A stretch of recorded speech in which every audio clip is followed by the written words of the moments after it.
Bienvenidos a un nuevo debate de redacción médica. En esta oportunidad hablaremos sobre el consenso sobre biomarcadores y oncología de precisión. Para ello, nuestro debate estará dividido en tres partes: la situación actual de la oncología de precisión, las recomendaciones nacionales e internacionales y la introducción de la secuenciación genómica NGS, y a partir de ello hablaremos de dos ejemplos de estas recomendaciones: el gen NTRK y alteraciones en red.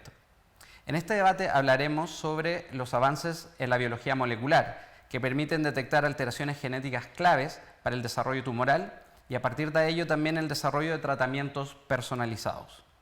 A partir de ello se han realizado recomendaciones nacionales e internacionales para que en la práctica clínica se asegure la detección correcta de estos pacientes y se beneficien con los avances científicos.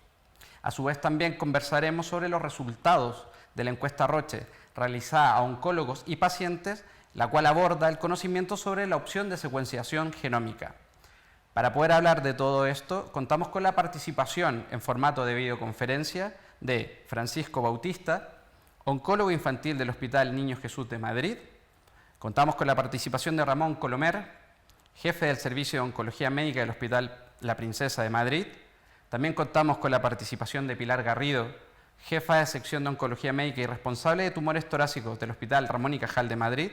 Y por último contamos con la participación de Federico Rojo, director de Patología Molecular del Hospital Fundación Jiménez Díaz de Madrid.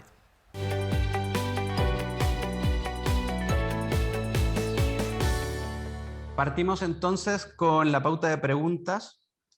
Considerando el diagnóstico molecular el mejor camino a seguir en beneficio de los pacientes y del modelo asistencial, ¿es necesario apostar por una estrategia de medicina personalizada aplicable en el corto y mediano plazo que potencie su aplicación? Para ello me gustaría que Federico Rojo me pudiera responder. Indudablemente sí. La forma de aproximar la decisión terapéutica en un paciente, de individualizar ese tratamiento, de personalizarlo, depende de una estrategia de caracterización, no solo de tratamiento de precisión, sino de diagnóstico de precisión, ¿no? Y yo creo que esto nos hace cambiar la forma de aproximar las decisiones sobre nuestros pacientes y también la forma de diagnosticar, en este caso, pues, los tumores. Y tenemos que ser capaces de dar respuesta a este formidable reto. ¿Alguno de los demás ponentes quisiera agregar algún comentario a lo del doctor Rojo? Bueno, yo diría que siempre decimos los oncólogos y los patólogos y los pediatras que hacemos siempre medicina personalizada porque cada paciente es diferente, ¿no? Lo que pasa es que tenemos una innovación que lo que nos permite es, sobre esa individualización terapéutica que hacíamos antes o de toma de decisiones, pues incorporar factores que suponen un valor añadido para los pacientes porque nos permiten, pues, identificar mejor qué tipo de tumor tiene y en ocasiones ofrecerles un tratamiento diferente, ¿no? Entonces eso es quizá un poco lo que diferenciamos entre medicina personalizada, que es lo que siempre se hace, porque cada paciente es diferente, como ya he dicho, y medicina de precisión, que englobaría también el otro término. Perfecto. Pasando a la pregunta número 2, las fusiones de genes NTRK se encuentran en aproximadamente el 1% de las personas con tumores sólidos, pero en casi el 90% de las personas con ciertos cánceres poco frecuentes. Recientemente, SEOM, SEAP, CEJOP han alcanzado un consenso multidisciplinar para la optimización de la detección de tumores con fusiones del gen NTRK. ¿Cuáles son las claves de este consenso? ¿En qué coincide con los consensos internacionales y cuáles son los siguientes pasos a seguir? Doctora Pilar, si me podría responder estas preguntas. Sí. Bueno, los consensos necesariamente tienen que ir alineados también con consensos internacionales porque todos se basan en la evidencia científica disponible en ese momento.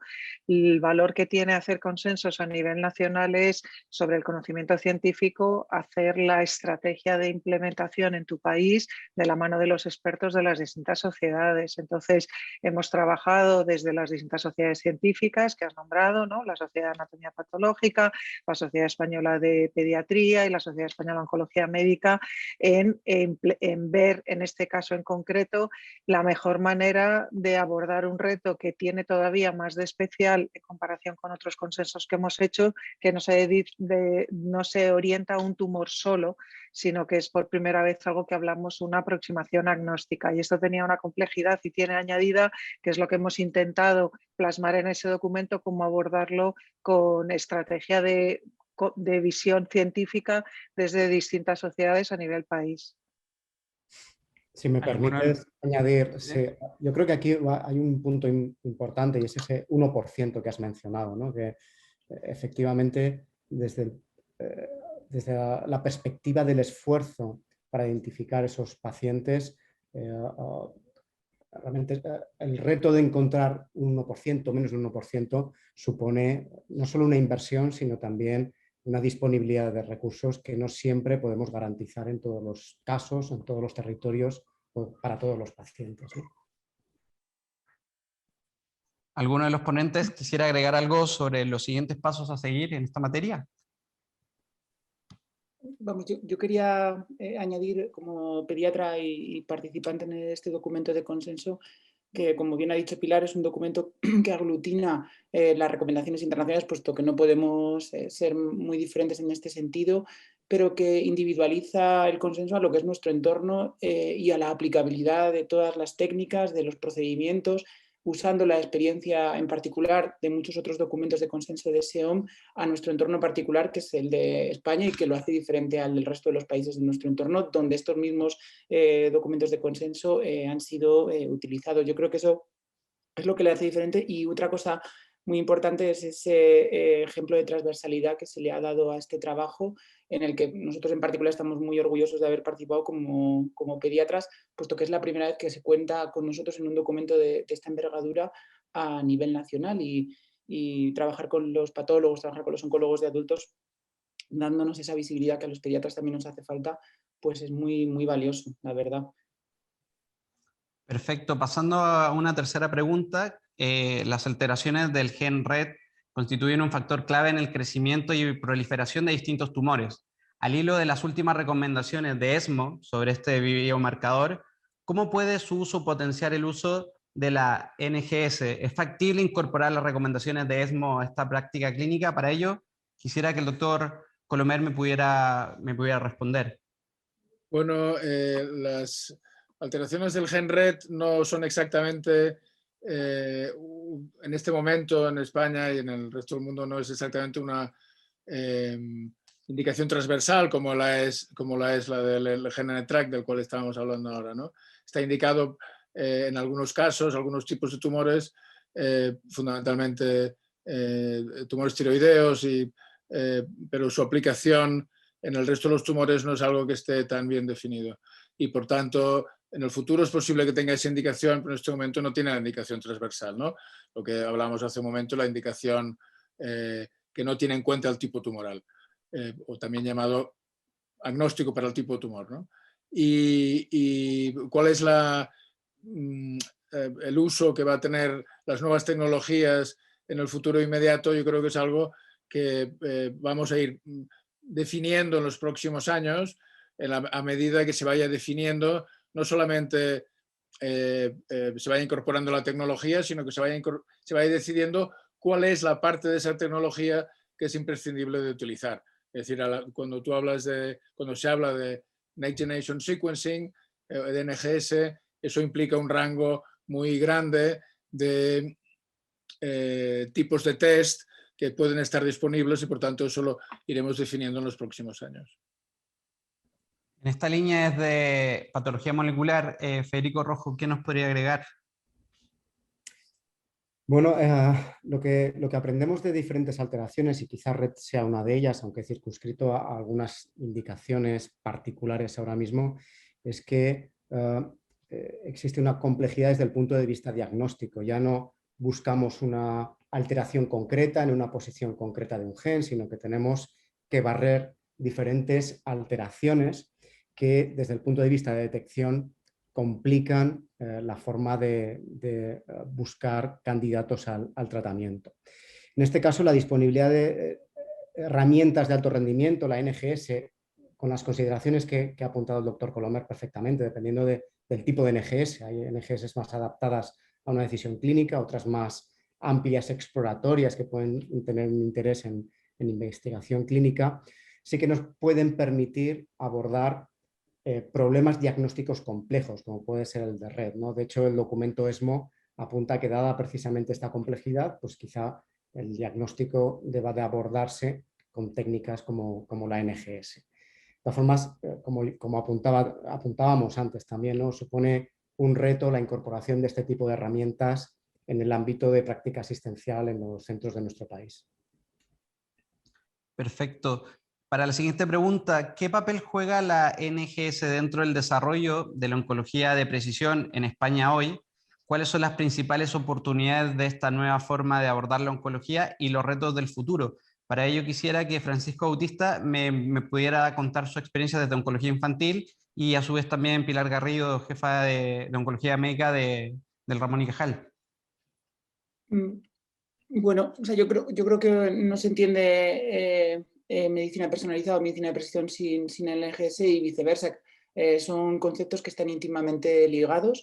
La medicina de precisión empieza a llamarse medicina de precisión desde el momento en el que uno empieza a aplicar las técnicas moleculares que permiten identificar alteraciones moleculares de las que luego los pacientes puedan beneficiarse en forma de tratamientos, y gracias a ese conocimiento se desarrollan los medicamentos dirigidos frente a alteraciones moleculares. Es decir, que una cosa no se entiende sin la otra en cuanto al papel que juegan las técnicas de Next Generation Sequencing dentro del desarrollo de la oncología. El modelo de desarrollo pues, no difiere mucho del de otros países. La NGS se ha ido incorporando de manera paulatina, aunque de manera diferencial dependiendo de los hospitales y de las comunidades autónomas, y eso es un hecho que hemos constatado. Hablo por la parte de la pediatría porque sí que existen diferencias en cómo la medicina de precisión vía la implantación de las técnicas moleculares se ha ido haciendo en España, y eso lo hemos documentado. Estamos pendientes de publicar los datos de una encuesta a nivel nacional de la Sociedad Española de Oncología Pediátrica, donde justamente se revela un hecho que a todos ojos era evidente, y es la desproporción en la diferencia en la implantación de la medicina de precisión en España. No sé si van a hablar a Pilar también sobre lo que es la experiencia en los adultos. Para nosotros los pediatras, el principal reto consiste, yo creo que también de forma similar al de los adultos, en justamente universalizar el acceso a las técnicas de biología molecular que permitan la caracterización correcta de los pacientes en los subgrupos moleculares y de los que en última instancia se puedan beneficiar de terapias dirigidas. Y como ocurre en adultos, pues las alteraciones potencialmente útiles a la hora de poder aplicar diferentes tratamientos son también en contadas ocasiones en muy pocos pacientes. De tal manera que el reto todavía se hace más importante porque cuesta mucho identificar estos enfermos.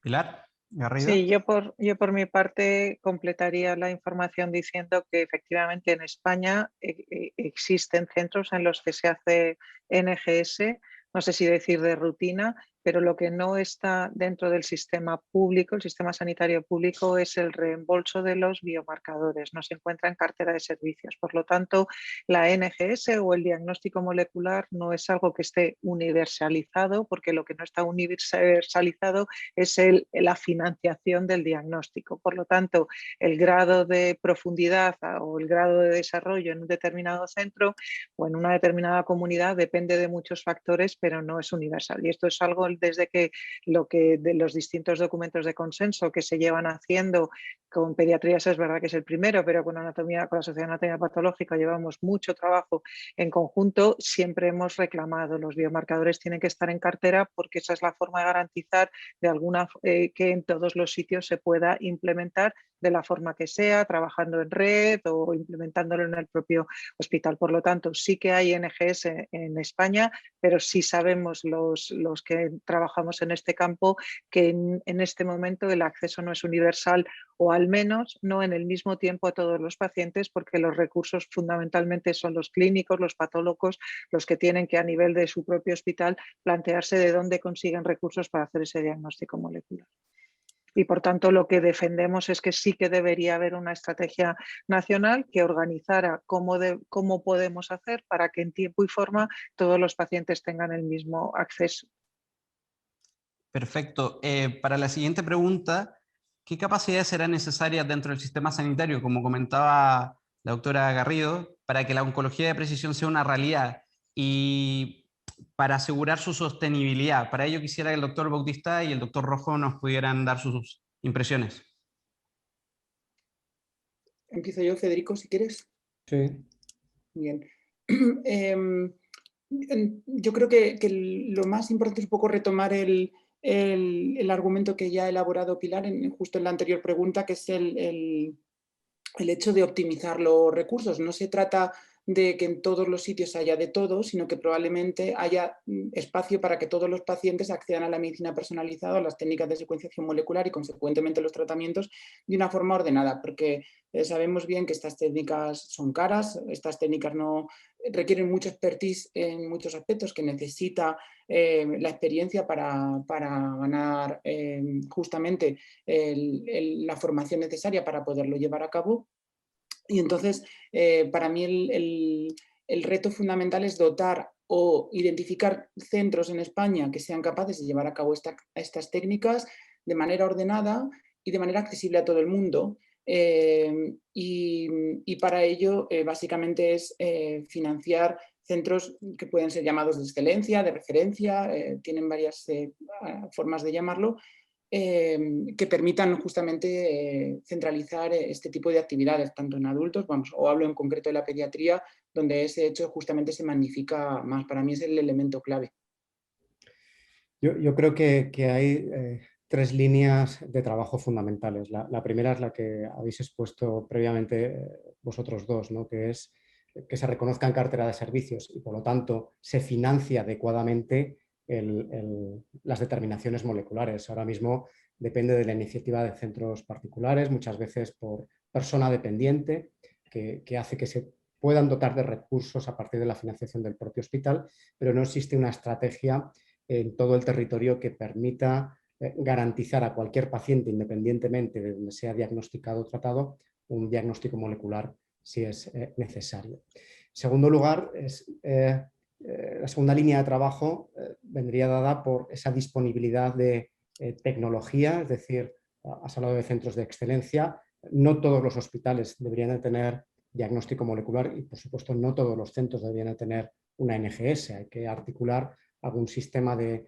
funcionamiento en red que garantice que yo pueda mandar la muestra a un centro que me permita hacer una determinación molecular. Y aquí hay un concepto importante también, y es que la determinación molecular se haga con calidad.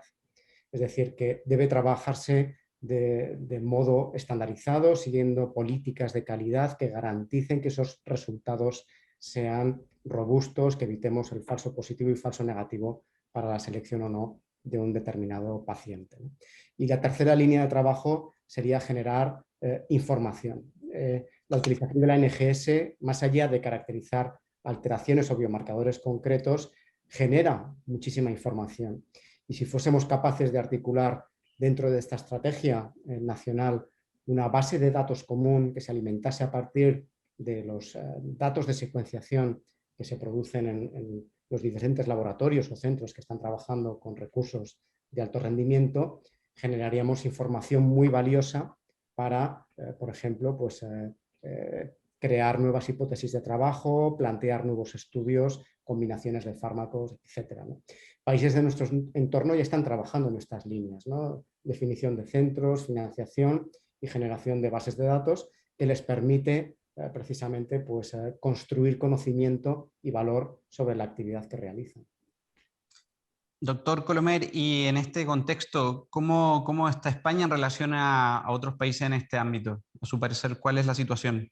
Bueno, yo creo que se ha dicho ya que es muy importante que exista algún tipo de regulación sobre los test diagnósticos que se emplean en los pacientes de cáncer, una regulación que sea nacional, ¿no? De la misma manera que en España tenemos mucha experiencia en la regulación de los fármacos, es decir, existe una regulación de la Agencia del Medicamento, sobre si un fármaco se puede usar o no, si está financiado, es decir, si está aprobado su uso y cuál es su financiación concretamente, ¿no? En este caso, en el caso de las pruebas diagnósticas de los biomarcadores, no existe una regulación de este tipo, ¿no? Y quizás eso es algo que en este momento nos falta. En algunos países sí ocurre y curiosamente no donde uno lo pensaría en primer lugar. Por ejemplo, en Estados Unidos existe una agencia que es la agencia que se ocupa de financiación de los fármacos en personas mayores, se llama Medicare, que regula exactamente cuáles son las pruebas diagnósticas que acompañan a los fármacos que se utilizan para el tratamiento del cáncer, ¿no? Y esto es algo que sería muy útil aquí también, ¿no? En cuanto a, yo creo que ha dicho algo muy importante el doctor Rojo, que es el funcionamiento en red. En España estamos acostumbrados, es decir, en cuanto exista algún tipo de facilitación de esto, ¿no?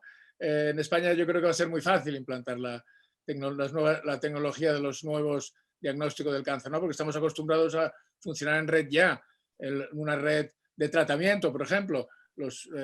No todos los centros en España tienen radioterapia y, sin embargo, estamos acostumbrados a que unos centros mandan a los pacientes a tratarse a otros centros y no hay ningún problema, ¿no? También hay hay muchas experiencias en diagnóstico molecular del cáncer en el que se mandan muestras a un centro de diagnóstico especial ya definido y esto no ha habido nunca ningún problema para que las muestras de los pacientes, ¿no? las muestras de los tumores de los pacientes puedan viajar de un centro a otro para ser diagnosticado. Por tanto, en este momento estamos, contestando a tu pregunta, estamos todavía en un momento incierto, pero sin duda en el futuro inmediato yo creo que habrá una evolución rápida en su incorporación, ¿no?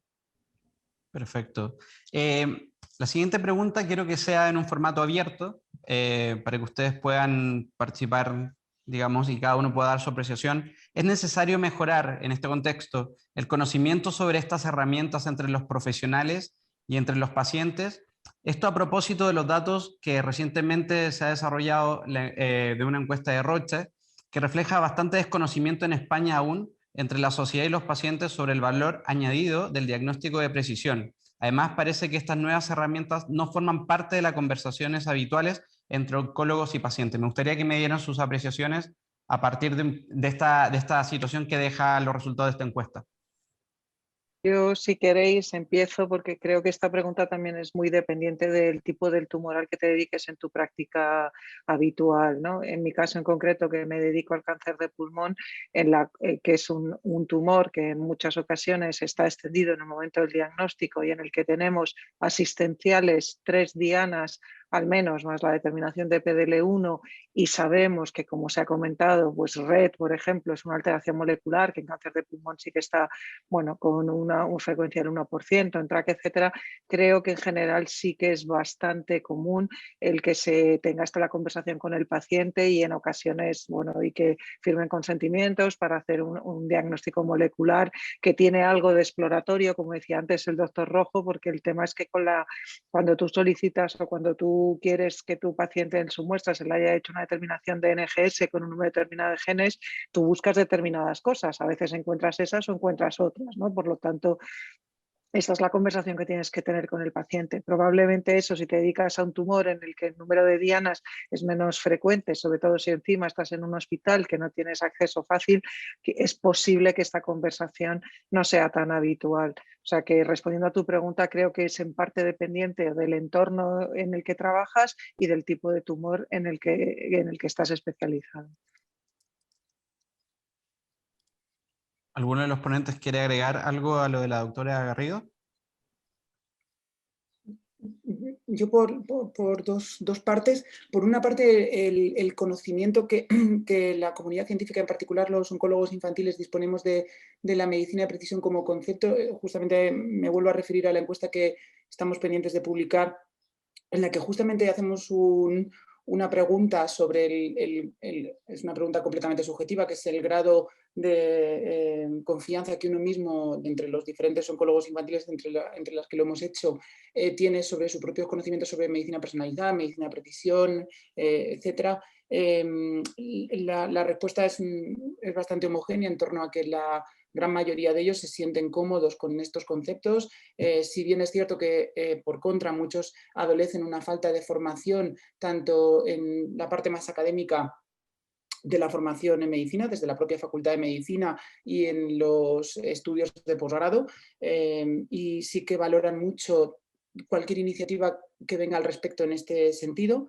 Y luego, en cuanto a los pacientes, pues datos concretos yo no tengo, más allá de los que acabas de comentar de la encuesta que ha hecho Roche, pero sí que, y llegados a ciertos puntos de la evolución de la enfermedad, sí que es algo que sale recurrentemente en las conversaciones con los pacientes y sus padres, en particular sobre la inmunoterapia, las terapias dirigidas, porque llegan a ellos de una manera relativamente sencilla en medios, en foros. Si bien no es algo que ellos conocían, es fácil que lleguen a esa situación de necesidad o de poner la pregunta sobre la mesa de si existe la posibilidad de encontrar algo que a mi hijo le funcione y que no hayamos descubierto hasta el momento. Y es una conversación que en general tenemos, ya os digo, como bien decía Pilar, nuestro grupo de pacientes es mucho más pequeño, pero en este nicho en particular de pacientes sí que es algo recurrente que nos enfrentemos a esta pregunta en las consultas. Sí, si me permitís, en mi opinión, y en relación a los profesionales, obviamente yo no trato con pacientes, no puedo daros aquí ningún feedback, pero en el contexto de los profesionales de salud yo creo que deberíamos de definir o diferenciar dos niveles, ¿no? Yo estoy de acuerdo con vosotros en que además nuestras sociedades han trabajado mucho en los últimos años en transmitir el concepto de medicina de precisión, de biomarcador, de alteración molecular, incluso secuenciación masiva, etcétera. Es decir, yo creo que en la comunidad científica son conceptos que han permeado muy bien y todos estamos de acuerdo en la necesidad de trabajar en esta línea, pero probablemente a un nivel más profundo, como tú comentabas, pues mutaciones poco frecuentes, raras, aspectos de tecnología, qué panel de secuenciación hay que emplear, cómo interpretar una variante que no esperaba al realizar un panel amplio, pues requieren de un perfil de profesionales que precisamente deben de estar en el entorno de estos centros de excelencia que antes hablábamos, que puedan tener los recursos de apoyo para el diagnóstico, ¿no? Y esto nos lleva a un punto importante, y es la necesidad de incorporar ciertos perfiles de profesionales en los hospitales que ahora no es fácil incorporar. Hay que atraer hacia el ámbito de los hospitales pues, expertos en bioinformática, expertos incluso en bioética para manejar cierta información, y también pues, constituir comités de expertos que discutan adecuadamente en cada paciente pues, hallazgos de biomarcadores que muchas veces obtenemos y que no eran esperados mediante la NGS. Perfecto. La siguiente pregunta. La llegada de la tecnología NGS ha supuesto un hito y un nuevo paradigma de la oncología de precisión, además de introducir el concepto innovador del tratamiento tumor agnóstico. ¿Qué persigue este nuevo enfoque de tumor agnóstico en oncología? ¿Qué equipo médico es clave para lograr este enfoque? Para ello me gustaría que me respondiera el doctor Colomer y la doctora Pilar Garrido, por favor. Bueno, el concepto de tratamiento agnóstico para tumor significa que, bueno, en el fondo es una vieja aspiración de los oncólogos, ¿no? Es decir, que el tratamiento de una persona, de un individuo que tiene cáncer, no se centre tanto en si su cáncer es de mama, de pulmón, de colon, sino que se centre en cuál es la alteración molecular que tiene ese cáncer y, por tanto, que dispongamos, siempre que se disponga de un tratamiento dirigido contra esa alteración molecular, ¿no? Por tanto, que sea transversal, que pueda valer para las alteraciones moleculares, ¿no? Que es ese tipo de personalización. Esta es una tecnología que es necesaria para todos los casos, bueno, para unos más que otros. La doctora Garrido ya lo ha explicado muy bien y muy claramente. En algunos casos, por ejemplo, en el cáncer de pulmón avanzado, que son la mayoría de los casos, la tecnología tiene mucho más sentido por diversas razones, ¿no? Porque hay un número de genes que es importante mirar cuál es su alteración para poder seleccionar un tipo de tratamiento, y en este momento hay varios, y además en el cáncer de pulmón es importante porque el tamaño la cantidad de la muestra de que se dispone procedente de una biopsia que se hace del pulmón a veces no es muy grande, y por tanto hay que tener un tipo de test diagnóstico que con muy poca cantidad de muestra del tejido tumoral permite hacer un diagnóstico. Por tanto, sin duda, la técnica de la secuenciación masiva pues es algo que ha supuesto sin duda un antes y un después, ¿no? Yo creo que hasta aquí te explico y luego seguimos. Doctora Garrido. Sí, yo aquí lo que añadiría es que yo creo que ha sobrevolado varias veces la conversación, ¿no? Digamos que de entrada, cuando vemos al paciente por primera vez y por las circunstancias del paciente, por la extensión del proceso del paciente, es importante tomar una decisión terapéutica que empieza con tratamiento sistémico, bien sea con quimioterapia, con tratamiento dirigido, con inmunoterapia. Los oncólogos lo que queremos es tener toda la información necesaria para poder tomar la decisión inmediata. Si vamos a un escenario en el que tenemos que hacer cribado de muchos genes, situaciones, por ejemplo, agnósticas, porque ya disponemos, que no es el caso todavía, ya disponemos de fármacos con indicación aprobada en primera línea, lo que tenemos que garantizar es no solo que esto llega a todos los pacientes, sino que llega en un tiempo razonable.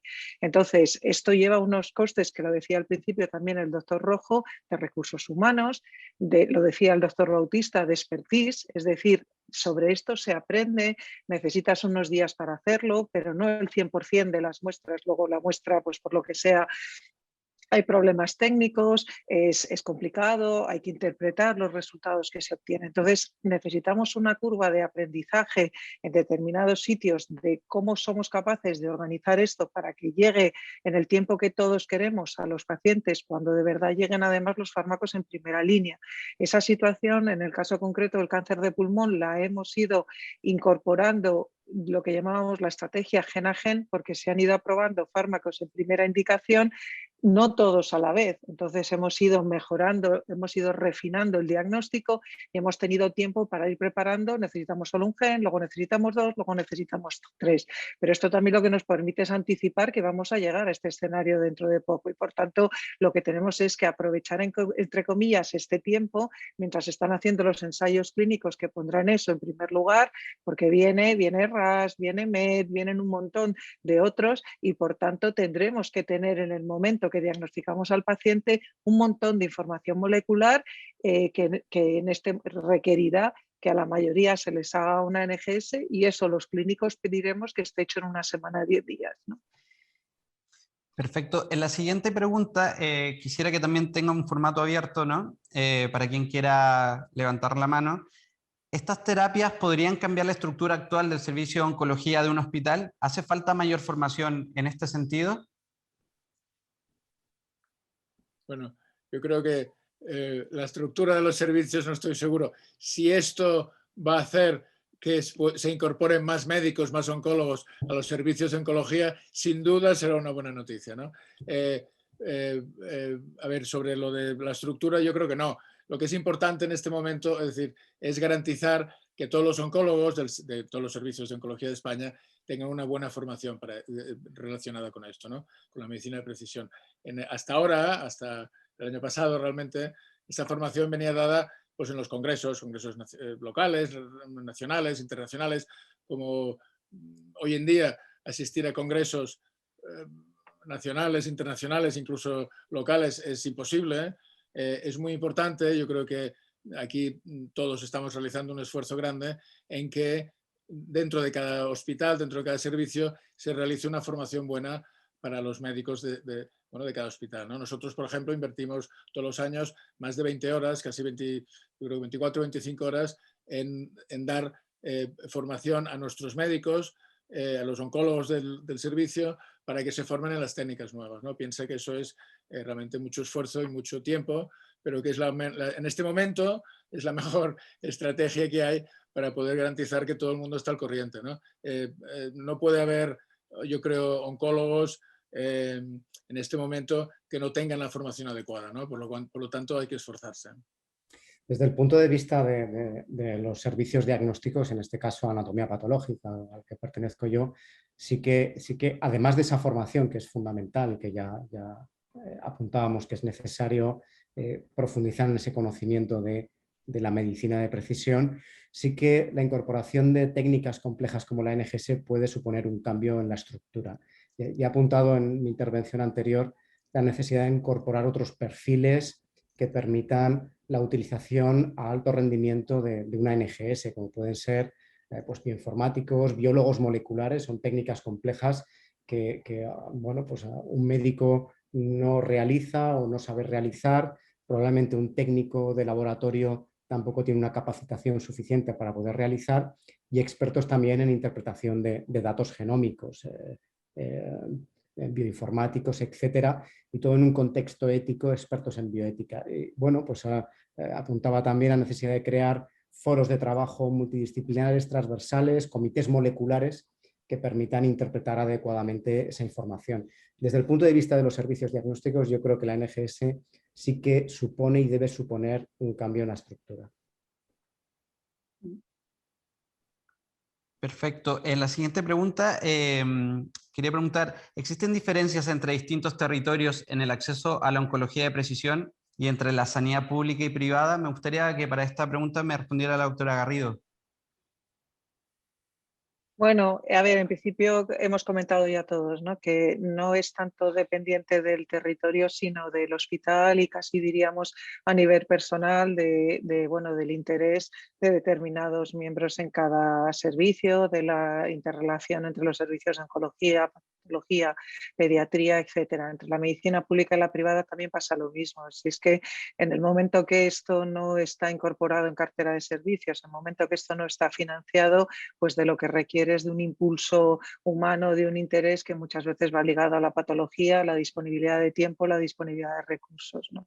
Por lo tanto, diríamos que es desigual entre hospitales que pueden estar dentro de las mismas comunidades y diferente entre pública y privada, pero que puede haber sitios en que en una privada esté más desarrollado que en una pública en una zona y el contrario. Yo creo que no me siento capaz de trazar una línea clara en ningún sentido, ¿no? Es muy variable. Perfecto. En la siguiente pregunta, en ámbito de los tratamientos muchas veces se habla de los plazos que tardan los pacientes en acceder a las innovaciones desde la aprobación por parte de las autoridades competentes, en este caso de la EMA. ¿Cómo podemos mejorar en este aspecto? ¿Ocurre algo similar con los avances en el diagnóstico? Para ello me gustaría que el doctor Colomer y el doctor Bautista me pudieran dar sus referencias. Bueno, realmente en la pregunta que has hecho está la contestación.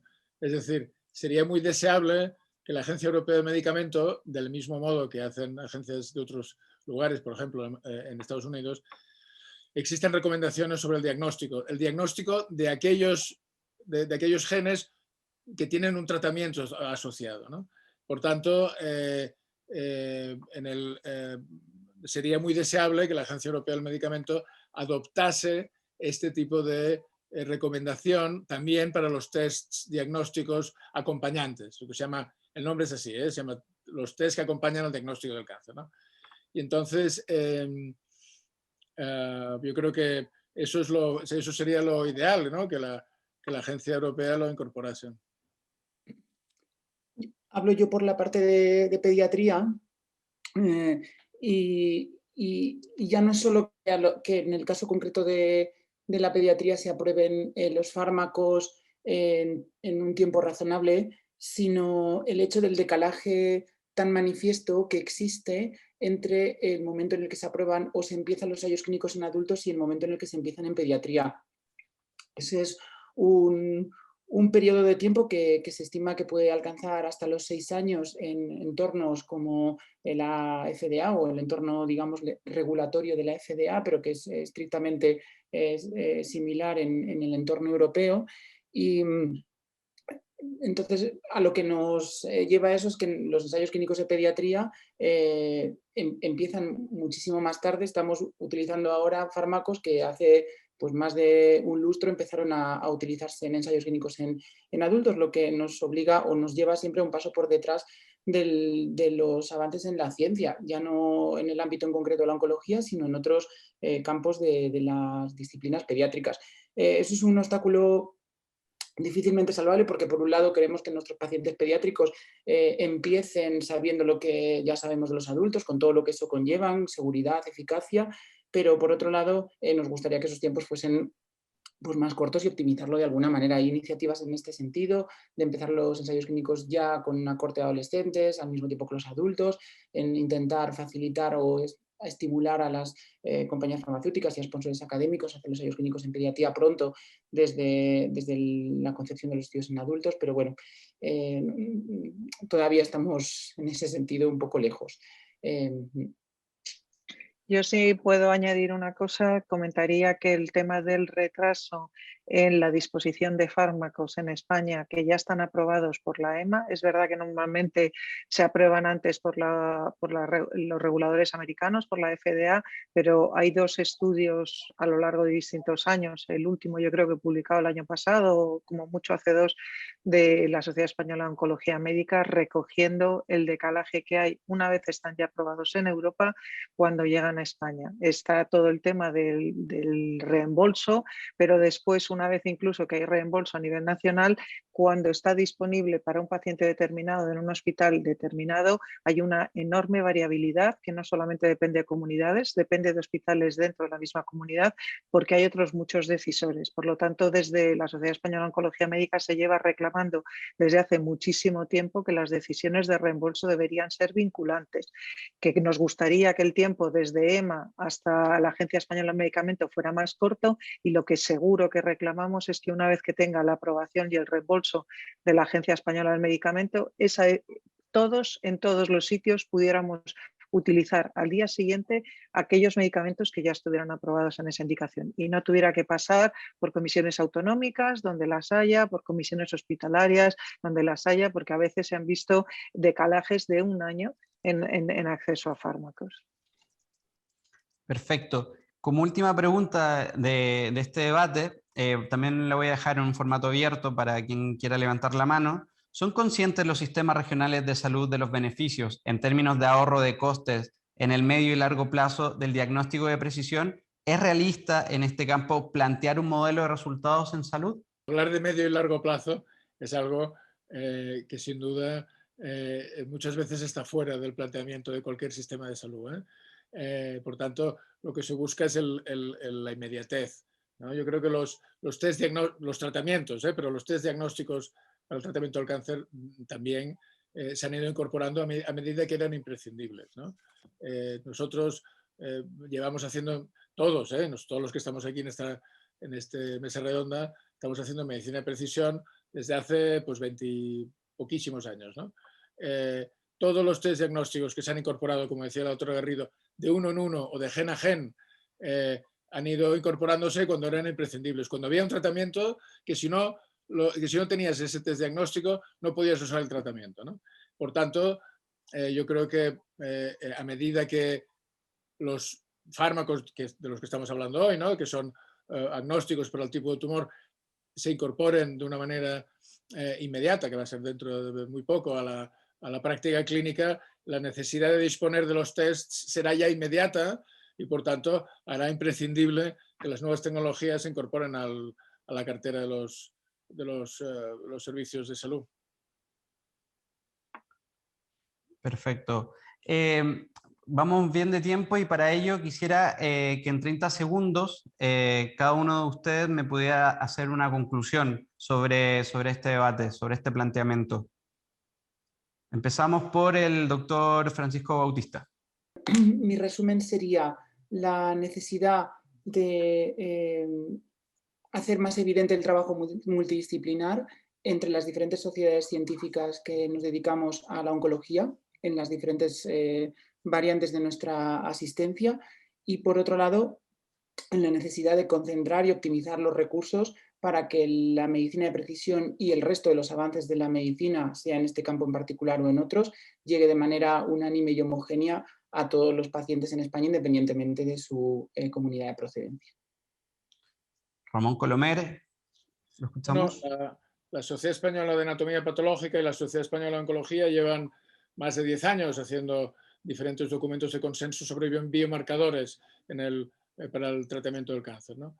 En esta ocasión, en el que se ha incorporado también la Sociedad Española de Oncología Pediátrica, hemos hecho un documento que se ocupa de focalizarse en la utilización de unos nuevos tratamientos, los que se denominan inhibidores del NTRK, y en este sentido nos hemos anticipado a lo que va a ser la práctica clínica, como por otra parte solemos hacer, ¿no? En este momento tienes que pensar que no existen otros documentos de consenso como el que hemos realizado estas 3 sociedades, solamente existe uno que se publicó al mismo tiempo que el nuestro en Canadá, y unas actas de un congreso, de una reunión que realizó la sociedad japonesa de oncología.